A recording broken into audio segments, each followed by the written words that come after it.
જય સચિદાનંદ. આપ સૌની અંદર બિરાજેલા પરમાત્મા ભક્તિપૂર્વક નમસ્કાર નમસ્કાર નમસ્કાર. જય સચિદાનંદ.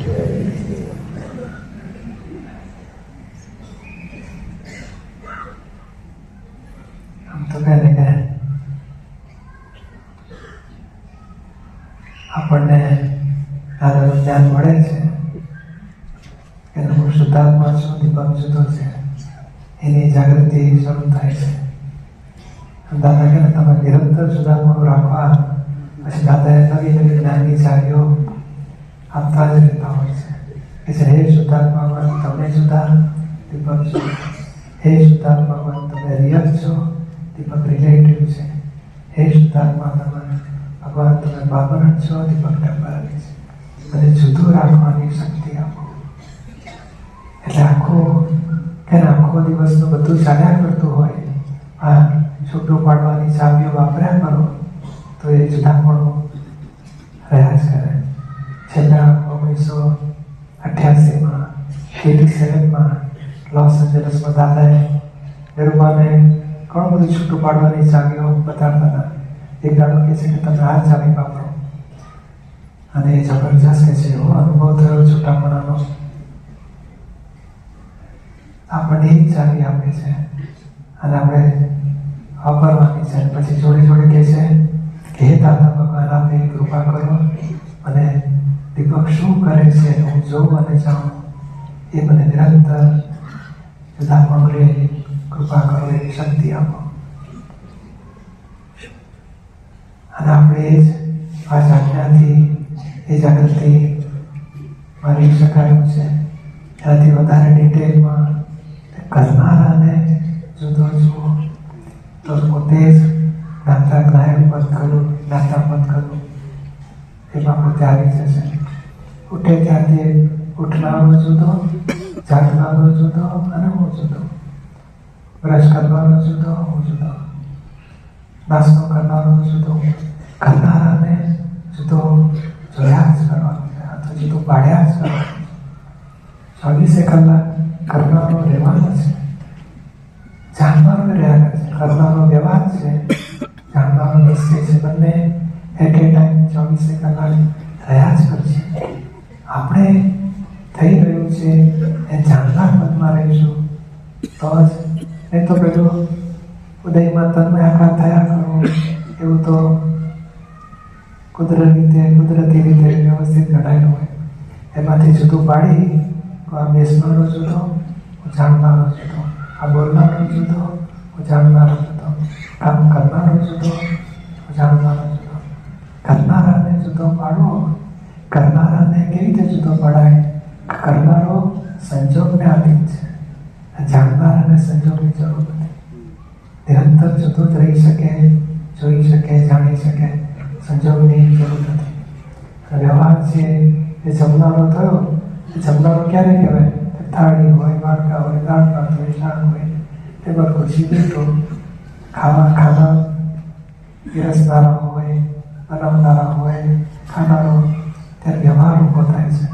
ખાનારો જુદો અને હું જાણનારો. ખાનારાને ખબર નથી કે 2 રોટલી ખાધી કે 3 રોટલી ખાધી. જાણનારાને ખબર છે. જાણનારો ખાતો નથી અને ખાનારો જાણતો નથી. પતંગ વચ્ચે ત્રીસરું ઊભું થઈ ગયું છે. જાણનારો, કરનારો અને વચ્ચે માનનારો. એ માનનારો માન્યા કરે છે મેં ખાધું, મને ઓછું ખવાયું, મને મજા આવી ગઈ. માનનારાને આપણે જો ઉડાડતા જઈએ તે ખાધું કે પુતળાએ ખાધું, તું શું કામ માતેલું છે? તો આપણે જાણનારા પદમાં વર્તી શકીશું. અને 24 કલાક દરેક ક્રિયામાં કરનારાને જુદો પાડતા જઈએ તો અહીં જ કંઈ મુક્ત દશા નિરંતર. દાદા કહે છે ને કરનારો એના વ્યવહાર સહી છે, જાણનારો સંયોગથી મુક્ત છે, ગાયક છે, પ્રકાશક માત્ર છે. એ પૂછે અને ખરેખર દાદાએ જે વાતચીતનો પ્રયોગની ચાવી બતાડી છે આપણને, મને જ આપી હતી કે છે ત્યારે 74-75 ત્યારે દીપક સાથે વાતો કરવાની. કે બરાબર ભૂખ લાગી કંઈ ખાવું પડશે શું ખાશો? હમણાં ખાવ છે પછી જો હમણાં સંજોગ નથી, થોડી 10-15 મિનિટ વાંધો નહીં, ના વાંધો નહીં, એટલે બોલે છે આપણી સાથે વાત કરી શકે. ખાનારા સાથે વાત કરીએ તો તમે નિરાહારી પદમાં બેઠા કેવા ઓટોમેટિક ખાનારાથી જુદો રહેવાની ચાલીશું. ખાનારા સાથે વાતો કરો. આ તો બહુ ચાલ્યો, બહુ થાક્યો, એટલે થોડો ગઈકાલ કરતા તો સારું છે, આજના થોડું સારું છે, એ વાતો કરો. એટલે ચાલનાર હું થાક્યો, થાકનારથી જુદો ફ્રેશ કહેવાય, ચાલનારથી જુદો અચળ કહેવાય. મને બહુ ડર લાગે છે, ભય પામનારથી જુદો નિર્ભય કહેવાય, અભય કહેવાય. બોલો આપણે આ ખાનારાને જુદો જોયો ત્યારથી પોતાનું નિરાહાર પદ શરૂ થાય છે. પછી કે બોલનારથી જુદો, સાંભળનારને જુદો, એ જાણનારો જુદો, સાંભળનારને જાણનારો પોતે જુદો. જેમ હું મારી જાતનું જુદું જોઈ શકું છું એમ તમારું પછી મને દેખાતું થાય કે આ કામ કરનારો જુદો છે, તમે પોતે શુદ્ધાત્મા છો. એમ આખો દાડો શુદ્ધ ઉપયોગ ગોઠવી શકાય એવી આ અદભુત ચાલી છે. કરનારાને જુદો જોવાનો, અથવા પછી કરનારા સાથે વાતો કરો. વાત કરતાની સાથે જુદો રહી પોતે જુદા થઈ ગયા. મોડું ઉઠાવે તો ઉઠનારો જુદો, હાલાક તો બહુ મોડા ઉઠ્યા તમે, કે ના ખબર નહીં હવે ઉઠાવે મોડું, ચાલો કરવાનું જતી, તે કરનારાની પાસે જ કરાવવાનું છે, પોતે જાણનારાએ કરવાનું નથી. શાસ્ત્રમાં સરસ દાખલો આપ્યો છે. એક પેલો પગ કપાઈ ગયેલો હોય લંગડો, બીજો આંકડો હોય, પેલા કહે છે ગામમાં આધરે સરસ ઝાડ છે, ફળ સારા છે, ત્યાં ખાવા મળે, તો મારે ચલાય નહીં, તો મને છે મારે આંધળામાં શક્તિ સરસ છે, હાથ પગ સરસ છે, પણ મને તું દેખાડશે અને હું ચાલીશ, તો તું મને તારા ખભે બેસાડી દે તો હું તને બધું બતાડીશ.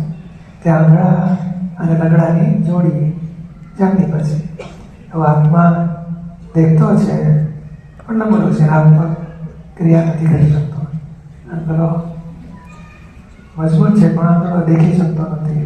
આ એને ગાઈડ કરે, ચાલો જમીનો જો નામ ફાવતું હોય તો કચકચમાં કરીશું, લખો નહીં કરવા. બોલો કરનારથી જુદા રહ્યા ડખા કેટલાય પ્રકારના પણ થઈ ગયા.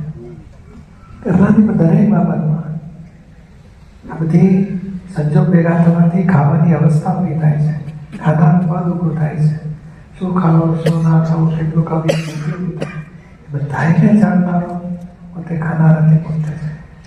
એ દરેક બાબતમાં દુખાવો એટલે દુખનારો, પગને દુખતું હોય તો ભોગવનારો વચ્ચે ઉભો રહે અને ભાવ દુખે છે. ભોગવનારને જાણો તો પોતે જ્ઞાતા પદમાં, વિવેક પદમાં, નાયક પદમાં.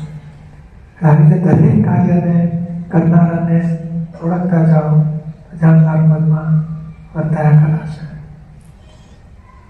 એકી ક્રિયાઓમાં બોલો અવસ્થા માત્ર result of scientific circumstance evidence છે, અને જાણનારો સંજોગની બહાર છે.